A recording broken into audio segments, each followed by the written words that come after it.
Welcome to the Creative Play and Podcast Network. Join us as we share our favorite RPGs, one-shot games, tabletop games, reviews, and convention panels. Sit back and enjoy the show.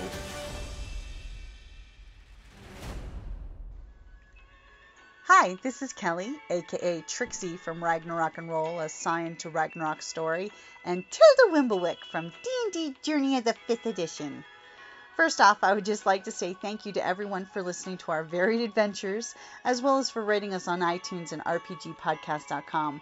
If you haven't rated us yet, we would greatly appreciate it if you could.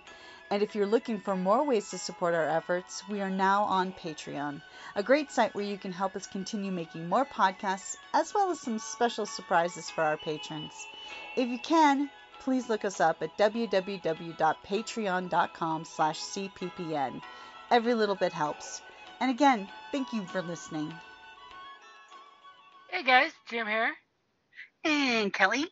We're on the Creative Play and Podcast Network, and we are back here with RPGaDAY 2024, where every year we talk about things we love in the RPG industry, and we blog, vlog, or social media post our way to infamy of the hashtag RPGaDAY 2024. Was that engaging? Was that memorable? Yes, I would think so. And Kelly, what is the prompt of the day? Memorable moment of play. I definitely have two memorable ones from back in the day. Oh, well, there's quite a few, but, yeah, I've got one. Okay. So, we were playing, I was on my cleric, Sister Solus, a tiefling cleric of the god Pelor.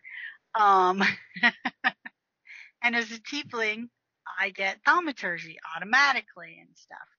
And whenever we do character creation stuff, we always roll a trinket.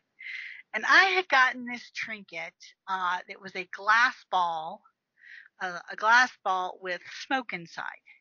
Mm-hmm. And I'm like, what am I going to do with this? But okay, I'll change it colors for, the kids entertaining and stuff. Well, we were in this one instance, and we were going up against these elemental evils, and we were in a tower that obviously was dedicated to air and that type of thing, and we're all surrounding the head honcho of this place in this tall ass tower, and everybody's just talking with the guy, and everybody believes him. All of a sudden, without warning, I jump up on the table, take it back, punch him in the throat, knock him to the ground, put a dagger to his throat, and basically demand the truth from him. And I have the trinket. So, start asking him questions, and every time, and then I pretend it's a truth telling device. Mm-hmm. So when he says something, I change the color to a different, to red or something. And it's like, oh, you're lying to me, and I press the dagger just a little bit closer. And I'm a chaotic good, but I wasn't really gonna, but I knew I was the only one that passed my insight, that I knew he was bad. The only one that saw through that snow job he'd given you guys, where you guys had dinner with them and we're going to go out hunting flying animals with them. And these guys are great. They're warriors of the light, and they're all, goody goody and stuff. And I'm like, no. And you should have seen everybody around the table. They were like, what the hell just happened? Our cleric just This is where it's very important for the GM to get messages to players, and only the player that makes the insight check. For shock And and awe. so it was just priceless because they were all like, "What the hell just happened?" And but of course my character's a nice guy. She's like, never should have taken the dagger away from his throat, but But then that but led to another epic moment. oh my god, oh yeah, where we had the he was a hobgoblin, right? No, he was a human. It was Oh, he was Jazz's character that was the hobgoblin. Jazz's character. Yeah, no, Jazz is the one that told uh Jocelyn to jump. So this guy, Misty Steps, goes out of this tower, and we're like so many stories high, and 800 feet in the air. he convinces the monk to jump out the window after him. Yep, one of our fellow players, Jazz, totally looked at her and said, "Jump!" And while this knight is out there using floats, going, "Ha ha! I've escaped you," the monk went Oh, flying out the window to grapple him. yeah, and she missed. Yep, she missed. But needless to say, it worked out well.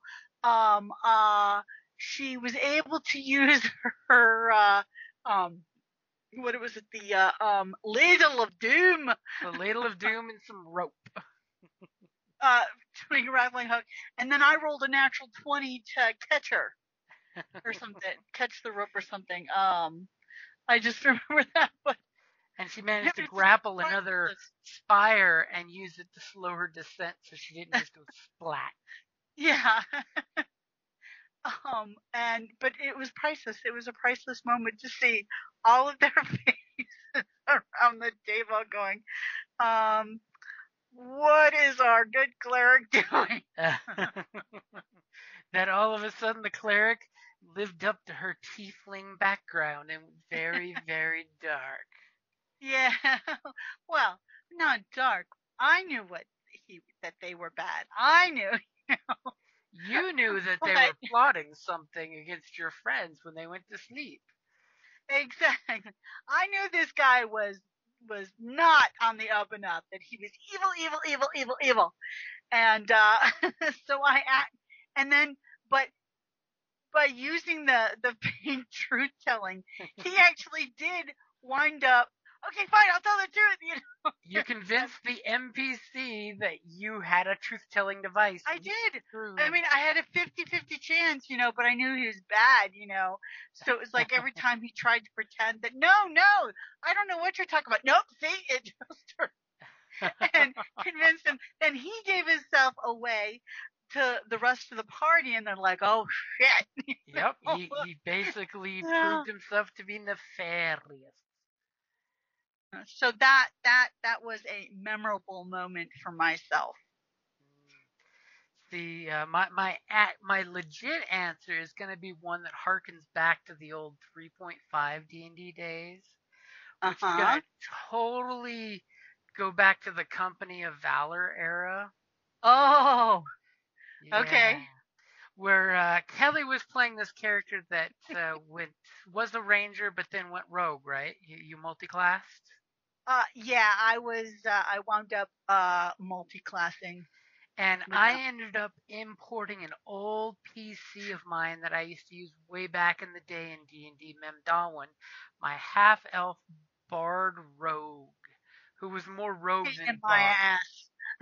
And the most memorable moment was when this NPC was helping the group find these smugglers that they were looking for in the port city of Waters Deep, which is not Waterdeep, it's Waters Deep. In our setting, we borrowed freely from a lot of 3.0 and 3.5 stuff. But the city's name was actually because its old elven name was Deep Waters, and that's what the humans called it. So here he is taking them down this old spirally staircase and totally ribbing Kelly's character because that's the relationship Helen. they had. Helen. Yep. Kelwyn and Mandawan had this total ribbing each other thing where he introduced Kelwyn to the rogues of the town and the poisoners on, hey, if you can't beat someone in a fair fight, buy poison. And he would just like needle me, and it was like, Mm. so. Oh, I remember what happened. Oh yeah, and there we were at the spiral staircase when I forgot what it was. Was it you just wanted to swing on him for his comment, I or did. was it a He's like, stealth roll? he was being a total jerk to me, and I did. I wanted to hit him, and you had to say, "Oh, I bet she rolls a 1." Yes, the GM jinxed her die roll before she even picked it up. And Uh, here they are on a stealth mission going down this old spiral carved staircase that goes down to an old smuggler's cave. And she swings on him just in frustration. We had a lot of those happen in group. yeah, And she rolled a natural 1 and went falling down the spiral staircase to the surprise of the smugglers and the pirates. yeah. All of a sudden, this elf comes flopping down in her armor. No, I was a half elf. Yep, half elf. Carrie was the full elf. Uh huh. My And cousin. there went the stealth mission and then became the instant roll for initiative fight. Oh yeah. Oh, and that's not the first time that happened with this character. It was not, but Oh, it was the most memorable because it was just fun as yeah. could be. Because everyone at the table was laughing because you rolled the natural 1. Oh yeah. They thought it was. They totally thought it was hilarious. And then my honorable mention is totally gonna be from Scion Ragnarok and Roll, our other podcast, Uh huh. when we were on the beach. And we had lots of exploits where the group made friends with some giants that were bodybuilders. But No, no. The giant. We basically we wound up like getting into a fight because he thought we were trying to take over his beach. He had claimed this territory for himself, and we had shown up, and so he attacked, and we beat him to a pulp. We didn't kill him, but we did hurt his leg pretty bad. Although I healed it up as best I could. Or that we healed it up as best, because this was with my Scion of Loki. mm-hmm. Yeah. Which is okay because he always skips leg day. But that's not the memorable moment. I was just setting No, the scene. I The know exactly memorable where moment you're going. is when the group discovers there's some siren mermaid like characters out in the water seeking to harvest something. And as an NPC PC reaction through the season 1 of the RPG, Trevor's character. Trevor was what, 13, maybe 14? No, I think he. Well, yeah, maybe he was like 12. Yeah. And at one point when he's making a promise to this mermaid who they've had this back and forth happening, where she even stole his magic relic, which was his chain wallet that turns into a 50 caliber machine gun because 12-year-old. It was great. It was awesome. I had to ask him out of character, does your character really mean that when he says he cares for her and he said the L word? No, it was so And sweet. he blushed about a character NPC relationship.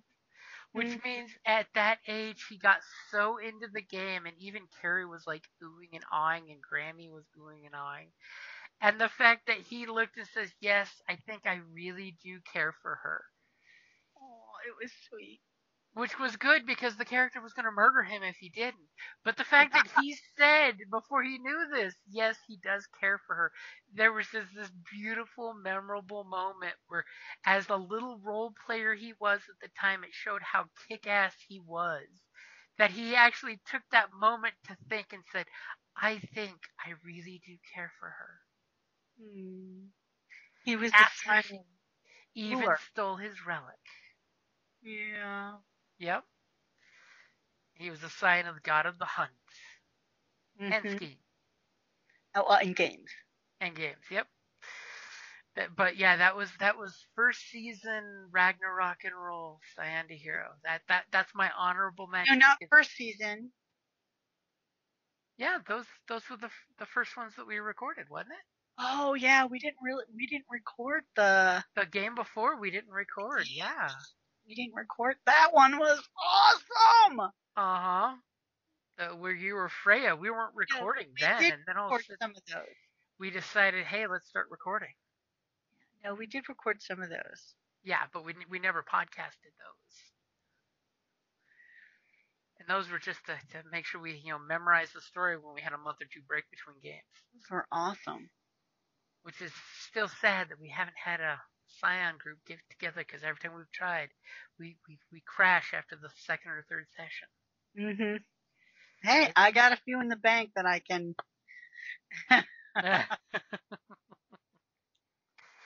Alrighty, guys. I think we've covered some memorable moments. There's always more because that's the beautiful part of playing RPGs. Is every RPG creates a memorable session where your gaming group can look at each other and say, "Remember when?" Uh-huh. Yeah. And that is one of my favorite things about RPGs is because it's like going out and having real vacations and adventures because you can harken back to the no shit, there we were. And then the engine broke on the spaceship. Or there we were, and then the sword broke. Or my favorite, you rolled a natural one or a despair. Don't worry, I'll tell you what that is when it happens. And the players wait to find out what travesties conspired against them without their knowledge.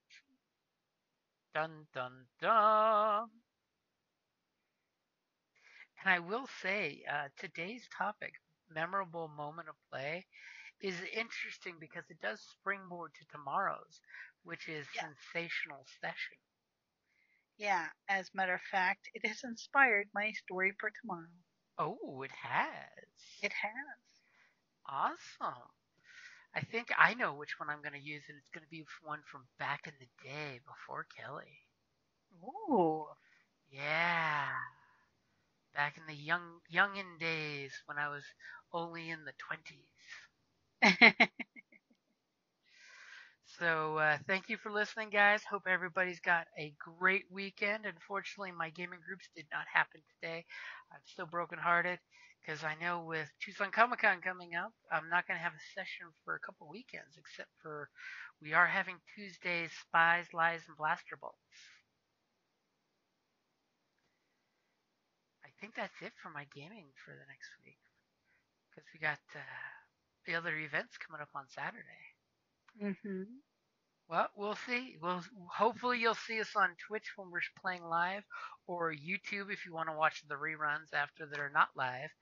But that's gonna definitely be a great place to wrap it up there. Though I think I'll totally throw it out there. This month, I think we're going to be doing an Aliens one-shot online if folks can vote for the date and time on Patreon. Still waiting to see what gets picked for that, because I figured with Alien Romulus coming out, why not do an Alien one-shot? Yeah, there is that. Yep. So, Kelly, you should totally vote if you want to get in on that game. If not, it's going to be work night. We'll see. Okay, we'll see. Alrighty, guys. Thank you for listening, and have a great weekend. Bye. Thank you for listening to the Creative Play-In Podcast Network. If you enjoyed our show, please check out D&D Journey of the 5th Edition and Ragnarok Enroll a Scion Hero to Ragnarok Story. Also, check out our Patreon page for more content and behind-the-scenes things, as well as joining us for a one-shot game or two.